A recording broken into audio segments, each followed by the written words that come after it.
Voltamos com o nosso giro cultural e continuamos aqui com essa conversa agradável com o juiz Berlange. E continuando aquela conversa que nós estávamos tendo a respeito do judiciário, mudando um pouquinho o foco, 8 meses fora do judiciário. Tem algum projeto, algo assim, pensar em fazer nesse período? Eu decidi experimentar um período sabático, né? Então me voltei para dentro de casa, conviver com a família, reestreitar os laços com os amigos que estavam afastados, e eu fiquei nessa atividade exatamente 8 meses. E decidi então que iria comprar um caniço e ia começar a pescar. No exato momento em que fui pinçado, fui procurado pelos amigos de Terenos, que relataram da dificuldade que estavam tendo com obter candidaturas que pudessem dar continuidade ao trabalho que o prefeito Beto vem dando no município, com o mesmo nível de qualidade e de desempenho, e chegaram à conclusão que o meu nome seria o mais indicado, porque os meus 10 anos morando em Terenos, trabalhando lá, conhecendo os problemas do dia a dia, não é, me credenciavam para substituí-lo. E eu refleti bastante, cedi aos argumentos e deixei a vara de pescar para depois.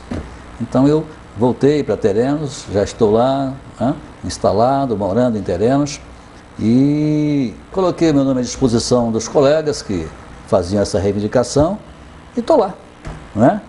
Como cidadão, o juiz Berlange, o que a população hoje procura numa pessoa que se candidata? Quais são os valores? O que ela busca para votar em alguém?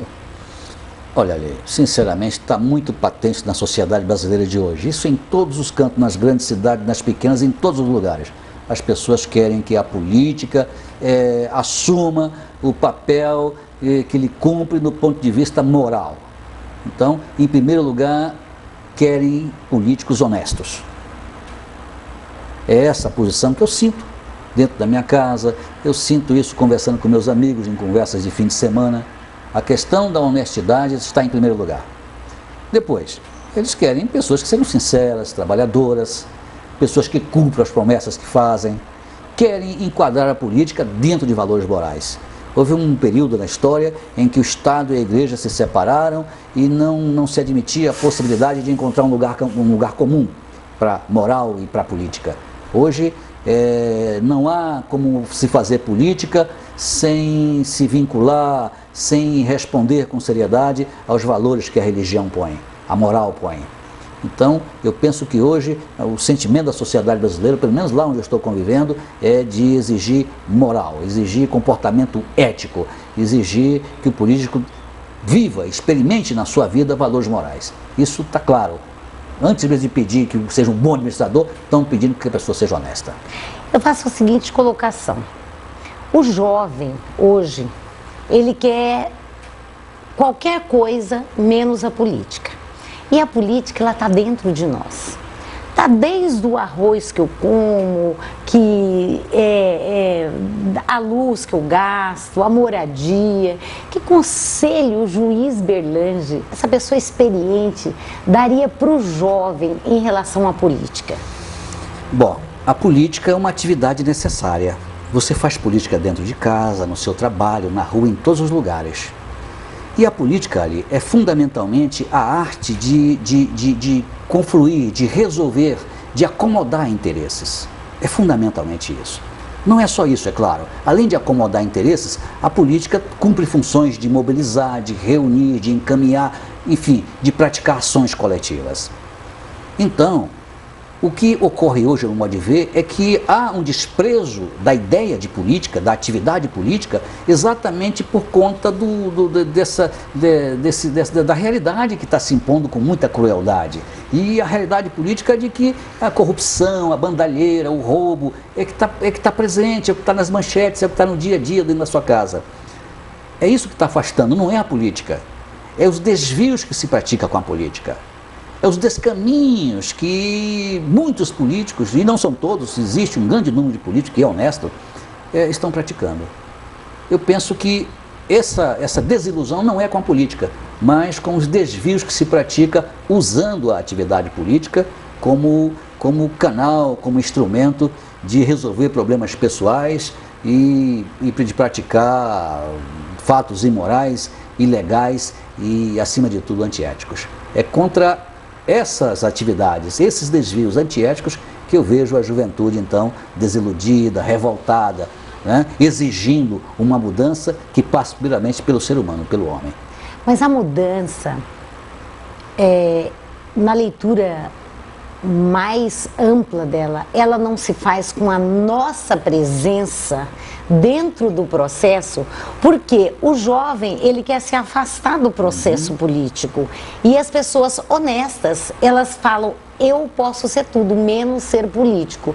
Então, fica como se fosse uma tábula rasa, onde as pessoas honestas, elas deixam de participar de um segmento importantíssimo para a sociedade, para mudar, porque eu só posso mudar se eu me incluir dentro do processo.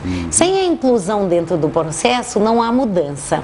Então, não seria importante que esses jovens, que as pessoas honestas, que as pessoas que querem uma mudança, se incluam no processo, como os poucos que nós temos, que dizem que são poucos, mas eu enxergo muitas pessoas bem intencionadas, muitos políticos bem intencionados, e o Giro Cultural, ele quer exatamente mostrar isso, as pessoas que fazem, e que fazem coisas boas e que muitas vezes não aparece como uma notícia. Não seria esse um momento? Ali, desde o momento em que eu aceitei a voltar a discutir sobre política, eu que já havia decidido ir para o lazer, cuidar da minha pesca, enfim, desde o momento em que eu voltei, eu tenho encontrado e conversado com tanta gente e tenho percebido o quanto nós estamos tendo uma visão distorcida da realidade.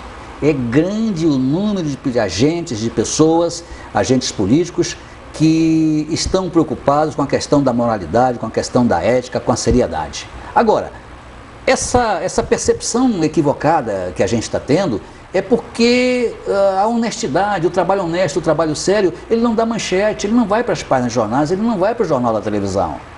O que vai para a TV são as atitudes de um ou outro que pratica ilegalidades, que se conduz desonestamente, e isso fica de tal maneira se repetindo e chegando à nossa consciência que a gente pensa que o sistema todo está contaminado e não está. Quando a gente volta a entrar em contato com a realidade política, né, da qual eu também estava me afastando, né, a gente percebe esse equívoco. É necessário participar. Eu aceitei o convite de voltar a discutir sobre a possibilidade de ser político, porque eu me impus também essa cobrança. Quer dizer, qual é a melhor atitude? É se afastar ou você ir para cima, avançar, entrar no processo para dar sua contribuição? Quer dizer, eu penso que é essa a melhor atitude. Se a gente tem alguma contribuição a dar e se a gente entende que pode melhorar algum ambiente onde a gente possa atuar, a melhor atitude é ingressar, entrar. Então eu acho que a política, ela ainda tem um espaço muito bom e muito amplo para quem é honesto, e as pessoas que querem realmente mudar esse país devem voltar a sua atenção, a sua atividade, as suas energias para a contribuição política. É o que eu penso. Bem, por tudo isso, as convenções serão no mês de junho, começam as convenções eleitorais, já começam no mês de junho.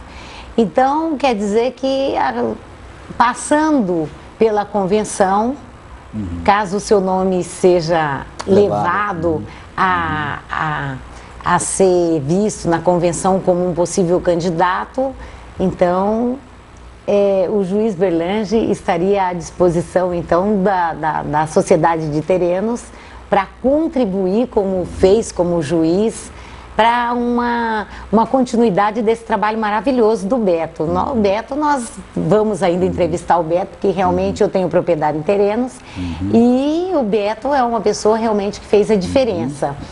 E a gente não pode deixar de reconhecer as pessoas que fazem grandes coisas, e o Beto fez realmente a diferença lá na cidade de Terenos e fez a diferença na sua atuação como juiz. Como foi a sua convivência com esse prefeito tão jovem, esse menino tão cheio de energia? Olha ali, o Beto, quando foi lançado prefeito, era um garoto, não é? Muito jovem e desacreditado, porque ele não morava em Terenos, né? Ele já estava atuando junto com o avô dele, o senhor Alonso, e só ia a Terenos para cumprir o horário de trabalho dele, não era conhecido e nem conhecia a realidade de Terenos. Em menos de um ano, depois de eleito, com dificuldade, ele passou a dominar a realidade, a conhecer os problemas e logo em seguida ele passou a experimentar momentos de muita sorte, de muito favorecimento das conjunturas, né, o pai senador e etc. Tudo isso confluiu e contribuiu para que ele pudesse demonstrar toda a potencialidade que ele tem como administrador e como político. Hoje o Beto é seguramente o político mais prestigiado de Terenos, pela obra que ele fez, pelo trabalho que ele fez e principalmente pelo fato de, quando ele começou, não ser acreditado porque não era da cidade, não vivia a experiência lá, entendeu? Eu entrei nesse assunto justamente para terminar o programa. O Beto seria, para o jovem, uma inspiração do que o jovem pode fazer pelo estado de Mato Grosso do Sul, agora na eleição municipal, nos municípios, ele seria essa inspiração? Sim, dentro daquela linha de raciocínio de que os jovens estão fugindo da política, o Beto, pela juventude que ele tem e pela atitude que ele tomou de lançar-se à política de corpo e alma, é um exemplo para o jovem. Né? Ou seja, em vez de fugir, você tem que encarar os problemas. Né? Em vez de ficar falando mal dos políticos, você vai ser um político, vai viver a política à sua maneira. Se você é um honesto e reclama da política honesto, vá para lá. Né? Mostre que é possível fazer política com honestidade, com seriedade. Muito obrigado pela sua presença. Foi excelente. É muito bom a gente conversar com pessoas que tem assim essa visão da necessidade da sociedade como um todo. Agora é com você, Walter, na nossa continuação do Giro Cultural, e deixamos aqui a mensagem nesse ano eleitoral para que os jovens sigam o exemplo daqueles que colocaram o seu nome à disposição, aceitaram, entendeu, ser criticados e fizeram a diferença para o estado de Mato Grosso do Sul. Para crescermos é isso que precisamos. Obrigado, telespectadores, por estarem conosco em mais um programa Giro Cultural, onde vocês assistiram essas ricas matérias, entrevistas, músicas, convidados. Mas eu quero te dizer uma coisa: todas as sextas-feiras, 21 horas, Giro Cultural, programa inédito. E se você deseja avisar alguém para assistir novamente esse programa, fala para ele: olha, domingo, 16 horas, sintonize no canal 15 aberto ou canal 21 NET TV e assista novamente esse programa, que ele é reprisado todos os domingos. E o que eu tenho a dizer a vocês: fiquem na paz do Deus vivo, fiquem na bênção desse Deus e tenham uma excelente semana.